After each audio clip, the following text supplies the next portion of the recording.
Bien, pues volvemos a nuestra crítica del libro, nuestra lectura crítica del libro La muerte de la naturaleza, de la filósofa ambiental, filósofa historiadora ambiental estadounidense Carolyn Merchant, que ya hemos tratado con anterioridad en 3 vídeos, donde hemos abordado la introducción y el primer capítulo y 2 vídeos, uno para los capítulos 2 y 3.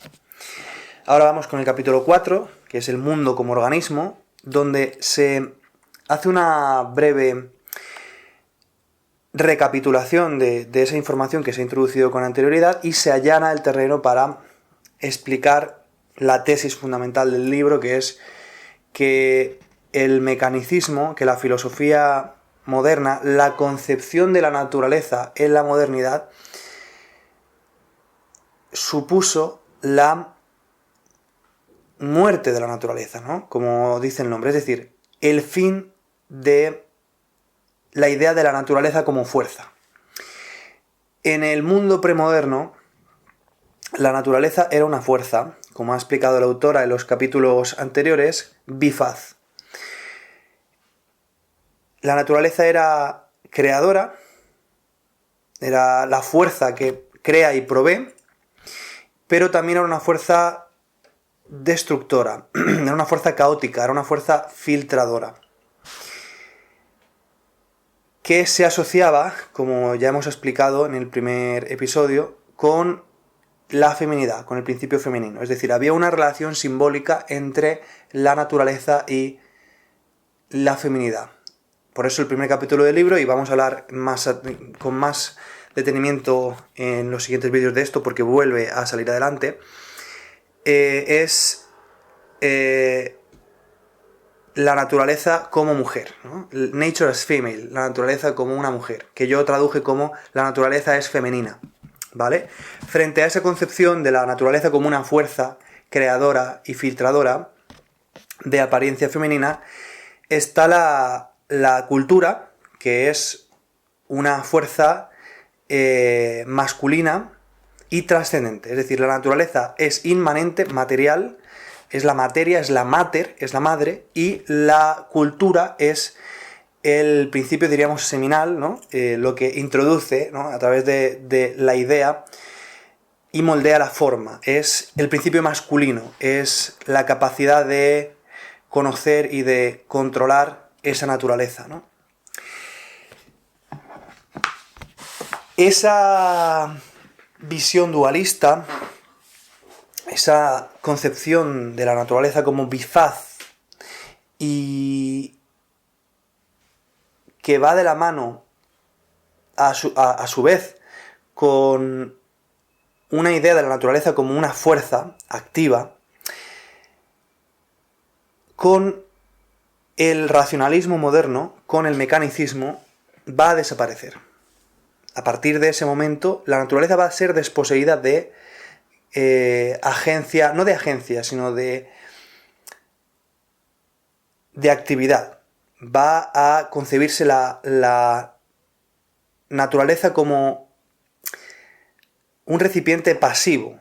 La materia pasa a ser inerte. La naturaleza funciona en base a lógicas mecánicas. No tiene voluntad, por así decirlo. Y cuando hablamos de la naturaleza, hablamos de todos los elementos de la naturaleza, incluidos los animales. Los animales, hasta el momento del racionalismo, están poseídos, según la visión aristotélica del cosmos, que es la visión hegemónica durante la antigüedad tardía y la Edad Media. Los animales tienen ánima, de ahí viene la palabra animal, pero igual que las plantas, pero tienen un ánima no intelectiva, es decir, tienen un ánima que les permite la voluntad, pero no les permite la razón.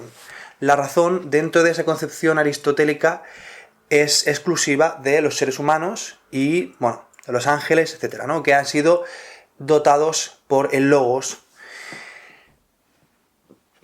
Dios les ha dotado del Logos para realizar en el mundo su obra, ¿no? La gesta Dei, que sea, ¿no? Concepciones teológicas del hombre como el encargado de la realización de los planes divinos en la tierra, ¿no? El hombre portador de la trascendencia como quien está al cargo de la misión de ordenar esa inmanencia que es inherentemente corruptible, ¿no? O que nos lleva, que nos es inherente por nuestra condición carnal y que nos lleva al desorden, por así decirlo. El hombre, a través del logos, y digo el hombre porque evidentemente es el ser humano, pero desde luego el principio masculino, como digo, es hegemónico y por lo tanto sí que se concibe que el logos, la razón, es un atributo eminentemente masculino. Por lo tanto, el hombre, aunque es el ser humano, en definitiva, de hecho el ser humano está creado a imagen y semejanza de Dios, etc., pero el hombre como portador de ese principio es quien está llamado a esa imposición del orden en esa naturaleza que, si bien en el cosmos premoderno está viva, sin embargo es caótica, ¿no? Entonces, para la autora, recapitulando un poco lo que se había dicho en los primeros capítulos y ya para allanar el terreno a lo que va a venir después, la modernidad acaba con esa idea de la naturaleza como una fuerza y introduce la idea de la naturaleza como pasiva.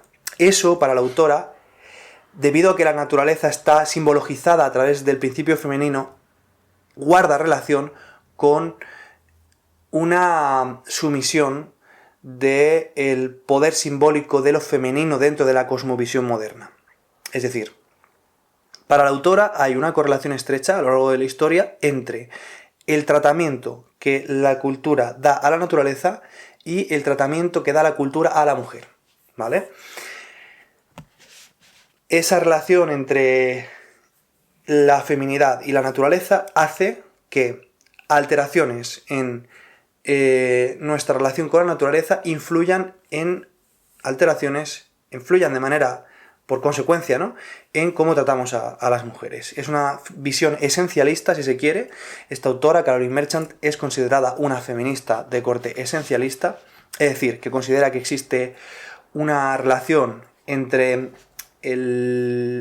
la biología y el género, y por lo tanto, dentro de ese esquema esencialista, todas las lecturas que se hagan en el terreno de las interpretaciones culturales de la naturaleza y la feminidad son relevantes y están relacionadas entre sí. De hecho, en la sociedad orgánica premoderna, todo está relacionado entre sí. Es decir, existe una concepción holística de la naturaleza en la cual todas las partes influyen sobre el conjunto. De alguna forma, una de las tesis fundamentales del libro es que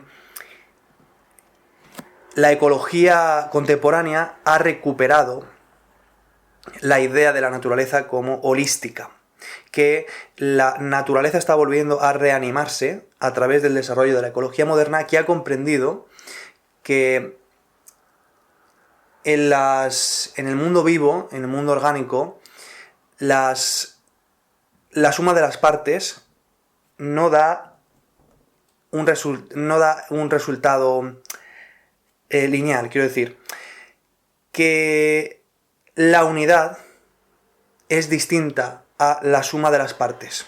En la concepción orgánica premoderna y tal vez en la concepción de la naturaleza que estamos reconstruyendo hoy, en la cual existe una relación entre las partes que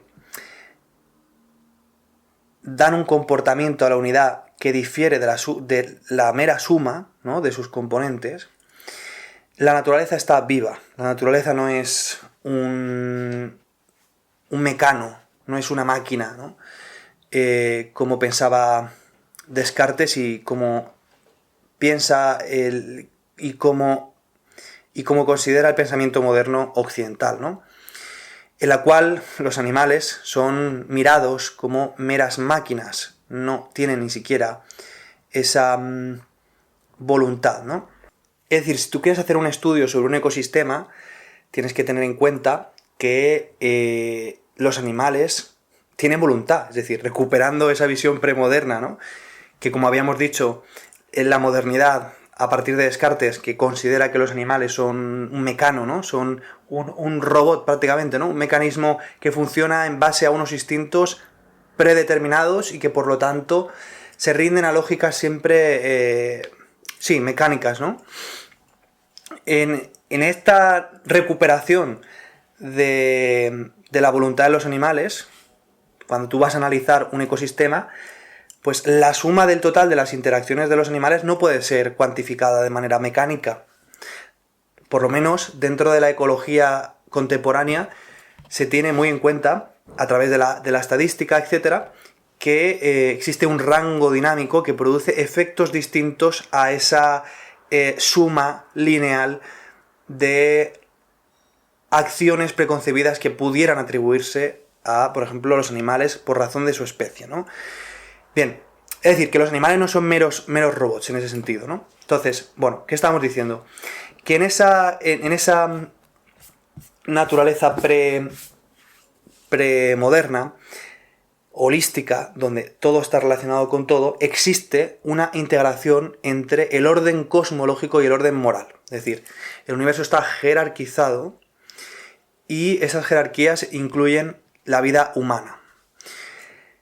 Como habíamos dicho, el cosmos aristotélico es o la visión del cosmos aristotélica es la hegemónica. La Tierra está en el centro del universo. La naturaleza es una fuerza inmanente, pero es una fuerza. El ser humano está ligado al mundo y comparte con los animales la sensación, como decíamos, aunque no comparte la razón, que le es exclusiva junto con seres divinos, ¿no? El mundo está compuesto, la materia está compuesta por 4 elementos y efectivamente la naturaleza es una manifestación inmanente de las leyes divinas. Bien, habíamos dicho que la autora sostiene que el racionalismo, el mecanicismo, en fin, la modernidad iba a causar la muerte de la naturaleza. Pero una cosa muy curiosa, y es que en este capítulo, me he apuntado por aquí, la autora sostiene una tesis muy interesante. Y es que la sofisticación del mecanicismo va a llevar por cauces naturales a la concepción contemporánea de la naturaleza que, como digo, puede ser, sostiene la autora, equiparable a la concepción premoderna. Es decir, una sofisticación de la filosofía mecánica en la cual, a través de la estadística inferencial, etcétera, se puedan, a través de la introducción de modelos, ¿no?, matemáticos que tienen en cuenta los feedbacks, los mecanismos de retroalimentación de los sistemas. Por ejemplo, cuando se hacen modelos de un ecosistema, se introducen toda esta serie de elementos de retroalimentación. Se puede más o menos llegar a comprender el funcionamiento aproximado del organismo, de cualquier sistema orgánico, ¿no? Entonces, dice la autora, y esto es una idea muy interesante, que la filosofía mecánica y su punto de vista, estoy traduciendo desde el inglés, su punto de vista administrador, por así decirlo, ha contribuido también al desarrollo de la ciencia de la ecología. El concepto de ecosistema, que en los años 50 del siglo XX sustituye la idea de la comunidad biótica, que fue rechazado por ser demasiado antropocéntrico, está basado en la modelización matemática de la naturaleza. Dice que la abstracción de esos datos y la introducción en modelos informáticos, de manipulación con ecuaciones diferenciales, estadística, etc., permite la predicción del cambio ecológico y la gestión racional de un sistema ecológico en cuanto a todo, como si se tratase de un todo. Es decir, que esta sofisticación del mecanicismo juega un poco en contra o matiza la idea de que el organicismo y el mecanicismo son excluyentes. Si bien han sido tensiones distintas, dice a lo largo de la historia autora, en la perspectiva o el énfasis que distintos autores han dado sobre su filosofía natural, sin embargo, ella dice que no pueden ser vistos de manera dicotómica, porque un mecanicismo sofisticado, a través de la matemática, de una matemática avanzada, puede más o menos comprender el funcionamiento orgánico de, por ejemplo, pues un ecosistema, cómo funciona la fisiología de un cuerpo, etc., ¿no? Esa sería también otra de las tesis fundamentales del libro, en ese sentido. En este capítulo va a hablar la autora también de cómo el neoplatonismo renacentista va a resquebrajar un poco esa visión del cosmos aristotélico, que va a introducir algunas novedades que ya preceden esa modernidad, ese cosmos cartesiano, y va a exponer brevemente esa visión del neoplatonismo que triunfa a partir del Renacimiento, esa concepción de el mundo como dotado de un alma femenina y del mundo de las ideas, perteneciente a la mente divina, principio masculino, como decíamos, en línea de la antigüedad. Va a hablar de ese anima mundi que es inherente al mundo. Dice que para los neoplatónicos, y todo esto se basa principalmente en la visión que sostiene Platón en el Timeo, la materia es distinta del alma, pero está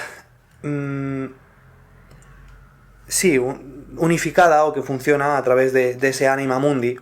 Y va por último a presentar algunos autores de mayor o menor relevancia que han influido en corrientes que han interpretado el mundo desde visiones naturalistas o vitalistas.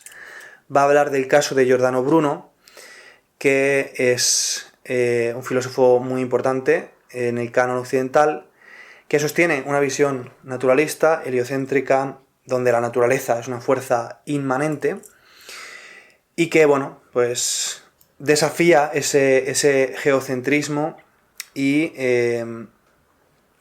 esta cosmovisión que es hegemónica hasta el momento. Estamos hablando de que desde el Renacimiento ha habido una constante renovación, o sea, el desarrollo científico, todos los avances en la ciencia, y esto lo añado yo, o casi todos los avances en la ciencia, según la trascendencia, han puesto en juego asuntos que en principio no tendrían por qué guardar relación sobre nuestra concepción ontológica de las cosas, pero sí la guardan porque la sociedad premoderna y todas las sociedades del mundo a lo largo de la historia han sostenido siempre una relación entre la disposición general de las cosas, material, y el orden moral.